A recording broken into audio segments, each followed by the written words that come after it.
Oh, that's my cue. What's up? How's it going, man? Doing Trick good. or treat. Trick or treat, bro. Ah, welcome to another episode of the Richard Villa podcast. How are you? Doing good. Double doing A. good. Doing real good. Do you like Double A? Am I overdoing it? No, double it's good. A? No, you're good. I prefer that than Angel. Or Angel or Ace or any of that. Ace. All right. Dre. He used to call me Dre. Dre. Yeah. Dre. See, I get confused with Dre and Drake. And then, so you had your first comic road trip. I did. How was it, bro? It was interesting. It was. It's what not. What did you expect? Tell me before anything else. Just describe to me what you expect this trip was going to be all about. Like immediately drugs. You know, like immediately just drugs. walk into the car and just like a cloud of coke, just gonna wake you up. Didn't and then Red Bulls and just a lot of dirty talk and prostitutes. As soon as you get there, that was just gonna be just bunch of whoring. No whoring. No, not enough whoring. Comedy life is. It's pretty swell. It's not that it doesn't happen. It happens. But it happened when I was 23. Dang. You understand? Dang. Like, I expected the same thing from this guy, Luis de Alba. Maybe a lot of people don't know who he is, but he's a huge Mexican comedian. Mm-hmm. At one point, this man... Not only did he dominate the comedy world in stand-up, but where it was like vaudeville back then. He was an excellent showman and cabarets. Cabaret back then in Mexico, that was huge in cabaret. What else did he do? Movies. He had the #1 movie in Mexico. Like this guy, those sexy comedias, these comedy movies that you saw, there was a new trend where they were really pushing the boundaries where these naked girls would come out now in these comedies. And this guy was killing it. He was the master of la sexy comedia. So at that moment in the 80s, cocaine was rampant, man. Everybody was doing coke, and he was at his pinnacle of his career. Like, he was the #1 guy. And he's telling me a story about a night where they're doing coke. Like, everybody's doing coke. And they're these big stars. Imagine if Belushi and all those guys were hanging out in the coke consumption that was going on with Robin Williams and Richard Pryor. What was going on with them in the cocaine world, that epidemic, was still going on in Mexico. But instead of being Richard Pryor and Robin Williams, it was Luis de Alba and Rafael Inclán, but they were living that same lifestyle of rock stars. So they're doing coke in the bathroom, and in Mexico they don't care, bro. Like, they're rock stars. And one of the other actors told Luis, "Hey, no coke, no coke." He's like, "Why?" "It's federal, bro. It's federal. He's a federal officer. He can stop you at any state. Like, these guys are the real deal. These are not your local police. They're state police. They will fuck you up." Wow. So he goes, "Okay, it's the cabrón, this motherfucker right here. Here, you want some?" And the guy grabbed the bag. "Señor Luis de Alba, un honor, a total honor." He gets all fucked up with Luis de Alba. He says, "Federales, we could do whatever we wanted. I fucked the biggest stars in Hollywood." Well, in what is considered Mexican Hollywood. Right. And a lot of people tell Luis de Alba that his movies were perverted and they were like vulgar and all that shit. But you got to think about it. Luis de Alba said it to me in my face. He said, "We generated more money than ever. Finally, Mexico was getting its recognition in the movie theaters that we crossed over and transcend to the U.S. My movies were not just #1 here in Mexico. They were all over Latin America, and they were #1 in the United States within the Latino community. Mm-hmm. My movies were the most consumed. I was the #1 video rented movie for years." That's crazy. So to say he's not a fucking legend, to say that this movies were shit, then fucking why would you watch them? Mm-hmm. Who fucking made him a legend? Who made him a fucking king? You dirty motherfuckers! I'm sorry. What were we talking about before? Life on the road. Oh, life on the road. Well, the reason I say is because that was his life. So growing up, he was my hero. He was the guy I looked up to. And my dad would tell me, when you go to the video store, just get anything by Luis de Alba. That was his idol. And now I got to manage his career. Now I got to go on the road with him. And it was just fucking phenomenal listening to these stories. And he even booked me for one of his shows in Guadalajara. And I got to perform theater with him. And for me, all of this has been a life dream come true. Like, I go, wow, I get to hang out with Luis Alba. But I still miss the fact that I know back in the day he was doing a ton of coke and fucking hookers and living that lifestyle that I'm like, what happened to all that shit? Like, we're on the road now, Luis. We're the hookers. We're the drugs. The only hookers we had, the only bitch we had was this little dog that he brings on the road. The only drugs we had was heart medication. Oh my God. I said, you got any vape? He says, no, I got a CPAP machine you can sleep with. So, you know, I was like, wow. That was us partying with Luis Alba. So that's the mellow Richard you got, bro. Back in the day, we had midgets sleeping with the bouncer, and I'll tell you that story later.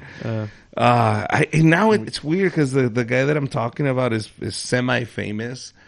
So if I were to say what happened, like, would he get in trouble? Like, will he call me? Hey, why the fuck are you telling them these stories? I was like, well, bitch, I was there and you were there and you fucked the bouncer's girlfriend and he almost killed your ass.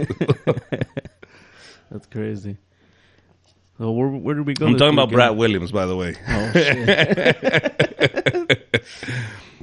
But he'll tell you the story even better. He's a great guy. Big hugs to Brad Williams. What's up, bro? Shout out. So what did you think? Now, yeah, tell me your experience now. What did you? First of all, what did you think it was going to happen? What did you think was going to happen? I mean, I thought it was going to be like a lot, more party, more rowdy. But you said it was a private event, so I wasn't really expecting much of a crazy thing. I didn't realize it was a Christmas party. What the fuck? It's December. What did you think? It was just some dude's party? Yeah, hey, I figured it was like in a house or something like that. I don't do that shit, and I've known these people for like 4 years, 5 years. So, okay. That's cool. Well, that's cool because you could tell like the feeling in the room, the vibe was like really chill. Like you kind of already knew who to mess with and who you could mess with. So yeah, it was pretty cool. It was a cool event. So what did you think? We were going to just start boozing it on the way up there and smoking pot? Yeah, because I mean, I've been on a road trip before with my cousins and that was hectic as fuck. It was crazy. It was a good time. But you guys start hard. You guys will start like, hey, who has meth? Like, what the fuck? Like, immediately to the Who's heroin. smoking crack in the car? I said, only outside. Gotta love the heroin, Just put you down and you wake Where's up. my needle? Where's my needle? Hey, man. Yeah. We're going to have to smoke this heroin, okay, guys? We ran out of needles. So it wasn't that kind of trip. No. It was fun, though. It was really chill. The crowd was really cool. Crowd was really cool. Not expecting them Did you expect that crowd to... I didn't what do you think it was? Why do you think that crowd was the way it was? Well, the way you lubed them up was kind of cool. Like, in the beginning? You lubed them up pretty good. You got them nice and moist. And, it was pretty cool. Like, seeing them kind of like let their guard down a little bit. At first, they were kind of like uptight a little bit, and then you started kind of ripping on them. And I don't understand why people... When you insult them, that's when they go, wow, that's that. I love this guy. It brings you into the show, I guess. It makes you a part of it. Like, dude, that one guy, he said a good line. What did he say? You were talking about, like, oh, dude, I could see your pink socks. And he goes, I got a pink thong to match it. Like, oh, like you tagged your own your own joke. That was good. Well, when they self-deprecate themselves, they do your job for you. It's like it's when a singer takes his mic and he's singing the song and then he just throws it to the audience. He's going like, what the fuck is next?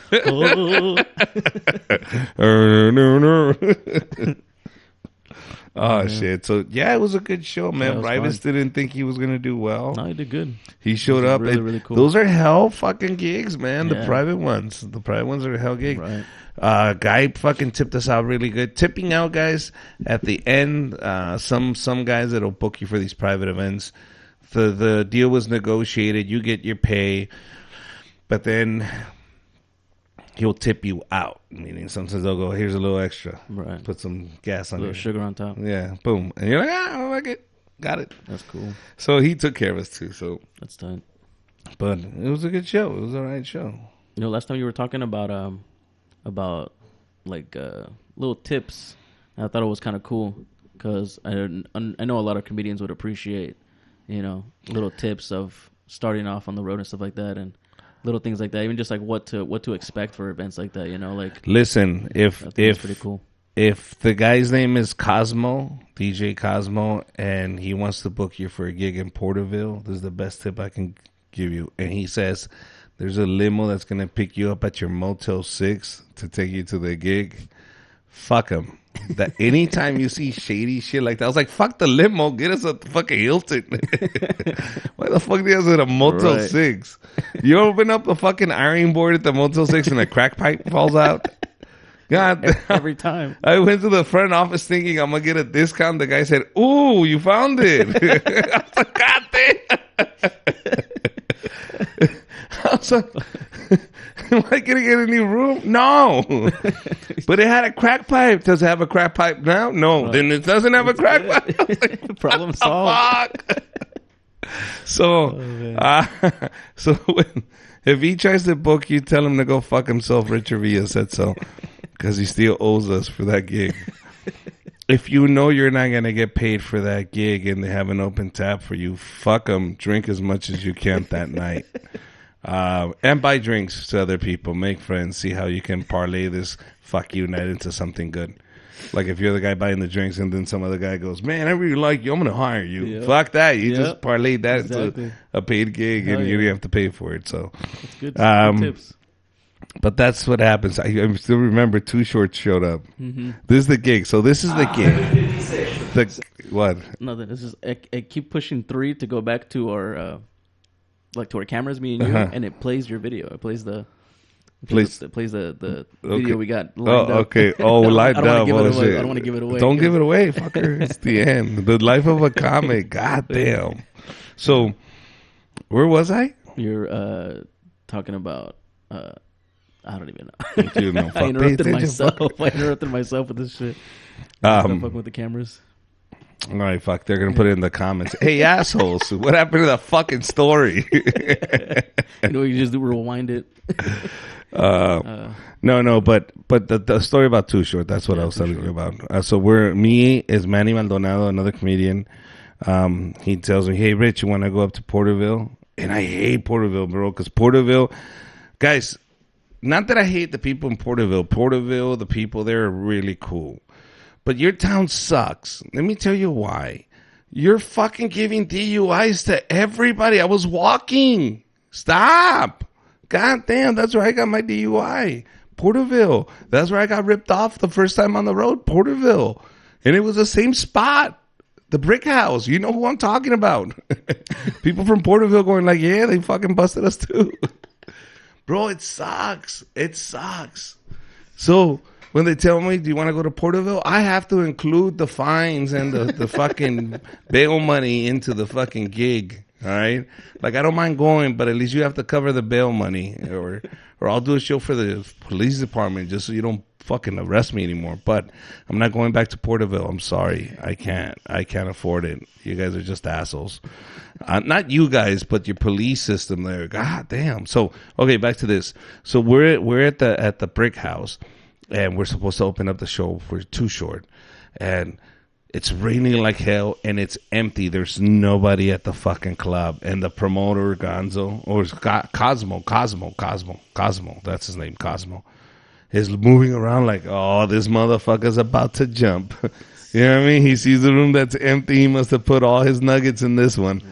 And he had everybody involved. And Manny Maldonado was like, hey, homie, pay me now.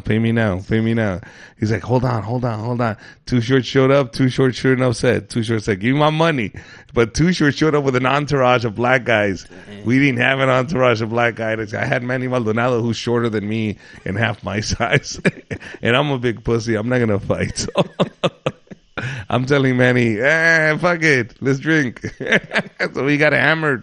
And I said, dude, just drink, bro. It's going to be easier for you to find out you didn't get paid. No, fuck this motherfucker. And he really took it to heart, bro. He was like, no, where the fuck are you? Fuck you. I'll go to the bank with you. Let's go. We'll drive. Give me $300 right now. Like, it was a whole night. And the bartender's like, yo, guys, you guys drank almost $600 worth of liquor. Dang. Like, where's the promoter? I was like, I don't know, bro. He says, well, somebody has to pay this bill. Well, somebody has to pay us. So he didn't get paid. We didn't get paid, but we got drunk. That's awesome. Porterville, how's it going, man? Jeez. So why do I tell you this story? Too Short did get paid. Too Short was firm about it. He said, no, I'm not going up. I'm leaving right now. He got paid, and then he left. Damn. So get your money up front. If he's your friend, he shouldn't dick you with it. And if he does dick you with it, he probably forgot about it, bro. Honestly. And I'm going to give you some advice, guys. You will hold a fucking grudge for $25 instead of having the balls to go up to your friend and telling him, hey, bro, you know those $25? I don't mean to be an asshole, but I don't have any money, man. And if there's any way you can help me get those $25, bro, I really appreciate it. And I know that maybe you just forgot. And everybody forgets, but I do need that money, bro. And if it's not going to happen, it's okay too, but let me look somewhere else. And you, the guy that forgot, don't get mad. Just fucking say, all right, bro, I don't have your money and I can't get it to you. That's it. Now, that being said, don't be a dick. Okay? It's $25 fucking dollars. If you know he's good for it, he's good for it. But if the man is fucking busy, don't bitch and whine and cry for $25 fucking dollars. You're going to lose a relationship that later on you're going to need for $25 fucking dollars.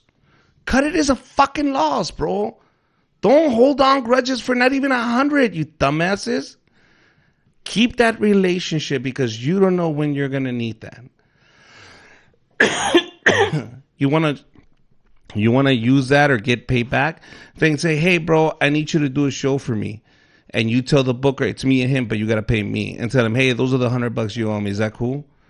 I'll give you a spot. Just do a spot for me. You did a spot, I'll do a spot. But find ways of getting your money back without losing that relationship for $25 fucking dollars. And stop telling people about it. If you're hurt about it, tell the guy you're hurt about. Don't go behind his back and don't tell everybody else, no, it doesn't pay. Fucking crybabies, dude. Somebody did you wrong, have the balls to tell that person, hey, bro, we got to talk. But that's the problem nowadays. You guys don't have the balls. You guys don't have the balls to tell each other, hey, bro, we got to talk. See? And you lose a whole relationship for some bullshit. All right, where were we?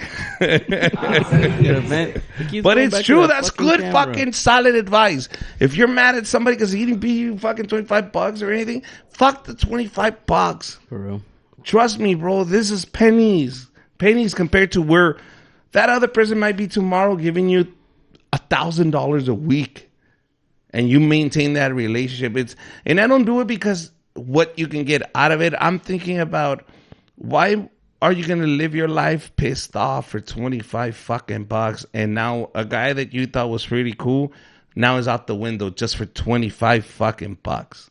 Or for a fucking joke. Somebody takes your joke, go tell that person, hey, that's a lot like my joke and I don't feel comfortable. But tell him, don't go behind that person's back. And if that other person tells you, hey, bro, done, I'm not going to do it anymore, then let it the fuck go. Don't lose another relationship for a fucking joke. The other person, too. Right. Meaning, if they already told you, I'm stopped, fuck it. I didn't know it was like your joke, I'll stop. Then let it the fuck go. These motherfuckers get personal about their shit. I'm like, dude, everybody can think of the same shit. It happens. But you want to fucking lose a whole relationship out of a fucking joke. Yeah. Bro, fucking kids. Fuck that. Yeah. Okay. So, road trip. Talk about life on the road a little bit. Highlights, bro. How was the road on being on the road with Richard Villa, bro? Was it everything you thought it was going to be? You talk a lot less than I imagined. On the road? Yeah, you're a lot more quiet. I was a lot more quiet? Yeah. Oh, fuck. Yeah. Shit. Okay. I was? Yeah. But so was I. Yeah, motherfucker. You were quiet too. You know what's funny? Like the days going to San Diego was like the most you've ever heard me talk. Really? Yeah. And you were just on one, bro. You were rolling on something. You were fucking hearing voices. You were talking. I mean, I had just got back from Florida. My yeah, that's what I'm saying. You were listening to voices. You were talking to spirits at that moment. I was like, so I'm driving with this guy to San Diego because I said, look, it's give me a good chance to be in a car with the guy, feel him out. If he's not too creepy, I'll tell him to come and fucking do the show with me. So congratulations, you're not that creepy. So I said, okay, fuck it. But yeah, we got to talk in the car. I got to know him. I said, all right, so you don't have a dad. No, I'm just kidding. Go straight to that again. What a dick. I'm sorry. My manager doesn't have a dad either, and I shit on him all the time. I always tell him, that's why your dad left you, bro. He's like, you're a dick. Shout out to your manager. Yeah. Hey, what's up with these fucking lights they turned on and everything, man? Every time because the camera's not pointing that way. They know fucking lights on. Are they? It's just battery, huh? Yeah, just battery. Yeah, we'll recharge them. They're good. For sure. They're good. So, tonight is the Christmas party, That's man. Right. I get to see a bunch of old friends that I haven't seen in a minute. Mm-hmm. And let me tell you something. I went back to the what day was it? Thursday? Yeah, I think it was Thursday. Mm-hmm. Thursday. It was Thursday. I went to the on Thursday. And I had such a good time, man. Just catching up with a bunch of friends and a bunch of old buddies. And they told me about the Christmas party. I was like, oh shit! Like I can't wait. Like I want this to end right now so we can go. I'm excited to see all these guys because I really do feel this way, man. After 18 years of doing comedy, like I feel like I've fooled everybody. Right. Like I've managed to pull it off, and I told people I'm a comedian and I am gonna make a living off of this, and I did. Right. Like. It doesn't seem like a job. It feels like, fuck it. Like, we're going to a party tonight, and then tomorrow, like, we'll go to another party because we're working, but we're doing the improv. We're going to go hang out with Mencia, but that's not work. Like, it doesn't feel like work, and I've been able to do that for 18 years, and it's weird because I feel bad for a lot of people that are listening to me. They're going, well, I got to go to my shitty job tomorrow. And no offense, buddy. Like I made a choice a long time ago. Like when I was 23, I decided I don't want to be an engineer anymore. I want to be a comedian, and I quit. And if you think about it, I know there's a lot of people going like, fuck you. Well, you could do it. You were single. You were single too, Dick. Mm-hmm. Right? You didn't have any fucking obligations now. Well, I had kids when I was 18. Well, you decided to fuck. Don't blame me. But you could still make it. You can still do whatever the fuck you want to do. But there is a sacrifice. Yeah. And people think, nah, bro, because you had it easy, because you had this, because you had that. No, bro. Yes, I had a lot of help. But at the end of the day, why me and not somebody else? Mm-hmm. Why not? I have a lot of peers that were just there at my level, still struggling. And let's talk on that right there. So all your peers ended up going on a different level, and you stayed behind. Why do you think that is? What do you mean? Do you think that my peers went above me? Yeah. There's so many that... I mean, you have a lot of friends that I have a lot of friends. So that's what I mean. Friends, I have friends, and that's a good point, because I have friends that are now super famous. Right. And I also have friends that are not known at all. Right. And that doesn't define how funny they are. Do you understand? Mm-hmm. Because one friend's here, super famous, traveling the world and traveling the country, and the other one's down here. That doesn't mean that this guy is less funny than this guy. Mm-hmm. They're both just as funny. One just fucking knew how to figure it out and found his way through. Right. That's it. Now, where do I fall? Well, I'm not broke, but I'm not rich, but I'm not hurting. So... Right. It's one of those things where you got to figure it out and go, do I really fight for the number one spot? Or do I find happiness now? Right. And let fame find me. Right. That's it. At the end of the day, you want to be able to say, wow, what a great time I had. I'm not neglecting myself out of anything in life. I have a daughter, and I enjoy every moment of it with her. And I have a wife, enjoy moments with her. I have a house, and I enjoy moments in my house. I enjoy moments with my dog. I enjoy moments. I enjoy life. But I was able to set myself up after 18 years to go, fuck it. I'll just go out and do a couple of shows and pay the mortgage and come back and chill. Right. But it took a lot of fucking...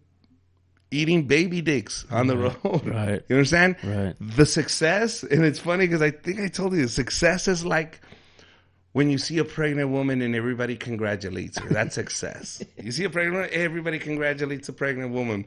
But nobody's ever asked the pregnant woman, how many times did you get fucked before you got pregnant? That's success. Everybody congratulates you when you're successful, but nobody asks you, hey, how many times did you get fucked on the way up? It happens, guys. It fucking happens. You know what I say to that? Shake it the fuck off. Too bad. You're not the only one that's ever gotten fucked. Get over it. Live your life and be happy. Oh, yeah. That's it. That shit's awesome, man. Awesome. God. The little things. Yeah, man. And if you're, listen, I hope somebody that's watching this or listening to this podcast is going, I want to go work. I want to get to that level. Right. Good, because this level's easy to get to, bro. Don't worry about it. So if you become bigger than me, that's fucking even better, bro. You're like, shit, I got better than Richard. That's it. It's as long as you're a little bit better. That's it. My parents snuck into this country to give me a better life. Right. Look at these fucking hands. They've never done construction in their life. If I get a flat tire, just buy a new car. What the fuck are we fucking around for? Just yeah. For real. That was my thing. I was like, I don't want to work hard. I wanted to work smart. Oh no, you're not working hard at all. I can see you. You're not a working hard kind of guy. No, it's behind the scenes. Oh shit. What else? What else were we talking about, guys? Let's talk about your who? Your conquests. My conquest. My conquest. Sexual conquest. My sexual conquest. I think it's time for sexy hour. So here's my sexy Richard. Did I have adventures on the road when it came to sex? I don't want to talk about them because my wife listens to this and then she's giving me shit about it. Okay. No. We got to start doing the segment with you know what? I would do it. I would say, let's do the segment with her. It'd be funny. I would do a segment with her where she asks me the questions, like, and then she knows, so I can explain myself in front of her. That'd be horrible. No, I'd rather do it in front of her because that way, like, it's out. It's like a fucking Band-Aid. Yeah. Like, fuck it. You heard it. Fuck it. Here you go. But now you listen to it first. Like, I saw you. You were looking at me when I told you and we settled it. Like, there was no misunderstanding. Like, I said, no. This is what happened. Hold on. Let me defend myself. Hold on. Like, it's not happening where she listens to it and then she tells her girlfriends, hey, listen to this. Tell me what you think. Fuck that. Her girlfriend's going, look, bitch, let me tell you what I think. That's what he meant. That's what he meant right there. Yeah, no, we're not going to get into that. We'll do that when she's here. Oh, man. Should we go into your clip? My clip? Okay, so let me explain what happened in Laughlin. Yeah. I think I explained to it. I talked about it the last podcast, right? A little bit. But here we got the clip ready for you guys. So keep this in mind, guys. It's 18 years, right, doing comedy. Now, I'm doing a show in Laughlin. They have a nice theater there at the Edgewater. And I'm there Friday, Saturday, and Sunday. And this is the Sunday show. And this is after, like, I took the family, I took the wife, the kid, and Oli just wanted to have waffles and pancakes. That's all she wanted in the morning. And they give you these free, like, coupons that you can go to the buffet as many times as you want because you're a performer. So we're going to this buffet every morning, having buffet food. I'm like, ugh. Finally, Sunday, where everybody's sick. I'm sick. Oli's sick. I said, dude, we can't keep eating this buffet shit. And so my stomach's turning. Everybody's sick. And now I go, okay, Richard, showtime. Oh, shit. And we don't get days off. You understand? Like, we don't get to tell people, hey, guess what? Your vacation's ruined because you don't get to see a show today. Or fuck you guys. Go back to your rooms. No entertainment tonight. You have to perform. You better be shot. Or somebody cut your head off and then go, all right, fuck it. Let's get a replacement. But so I'm up there with my stomach hurting and dude, I just want you to know I had to throw up and I had to cut the show. So check out the video. And we'll leave you with this, guys. We're going to this Christmas party. Yeah. But let's leave it with this, guys. Don't forget December 12th. We released this earlier, December 12th. We are taping the 1 hour. Go to all my social media at Richard Comedy. Please share, guys. Let us know what you think of the podcast. If you want me to replace Double A, I can replace him. You know, Double A's are easy to replace. So let me know. Anything else, Double A? Anything you want to say before we leave? Just a shout out to everybody listening, man. Shout out a bunch of friends. Do you think anybody listens to this shit? Yeah. I know my cousin Sylvia. Cousin Sylvia, what's up? You and my wife probably the only listeners. You got a couple friends. Ernesto's a listener. Who? Ernesto Ledesma. Ernesto, that's the motherfucker hardworking as fuck, dude. For real. Ernesto, you have a gig coming up that you're doing that I saw. I was like, oh, that's pretty cool. He just did Frank's podcast too a couple of days ago. Frank Castillo? Castillo, I think is his last Frank name. Castillo's podcast? Yeah, I think it's completely useless. Like that. Yeah, he does that. He just did that shout out to Frank Castillo. I interviewed him right after he won the... Wait, is it Frank? No, it's Frank Martinez. Frank Martinez, sorry. Frank Martinez. Yeah, no. That's LA dude. Don't know Frank Martinez. Sorry, bro. Inland Empire cats out here. All right. Sorry. Yeah. All right. Anything else? Not to get confused. Before we see this horrible video of me throwing guys, but like a champ, I came back and did another fucking 15 minutes. So shout outs to my friend's company. Who's your friend's company? Uncommon Bean. Uncommon Bean. Are we getting paid for this? No, shit? I'm just wearing it because it's cold. It's cold. All right. Nips is hard. So. All right, we'll get him some nipple tassels too with the logo. So we're gonna be able to watch this. They're gonna watch us watch it. You know. Oh, we're gonna be able to watch it too. Yeah. All right, fuck. So, I don't want to watch it. You watch it. You guys ready? Go. There it goes. I can hear it. Ugh. Okay. Okay. I'll be back. So check this out. Check this out. Listen.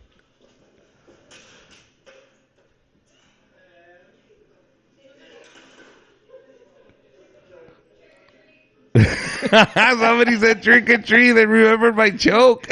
But watch, look right here. Watch. You can hear him go. What?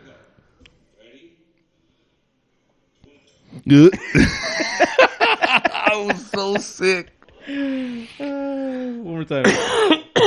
Let's hear him go. What?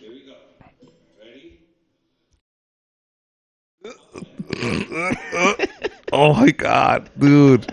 That is painful. So now I had to come back to that stage. Dang. So after 18 years, you don't know what's going to happen, man. Your stomach's your stomach. You got to be ready to roll with the punches, man. For real. All right, guys, that is it. Thank you very much for listening, for watching. I really appreciate this time, guys. I hope you guys, your day was a little smoother.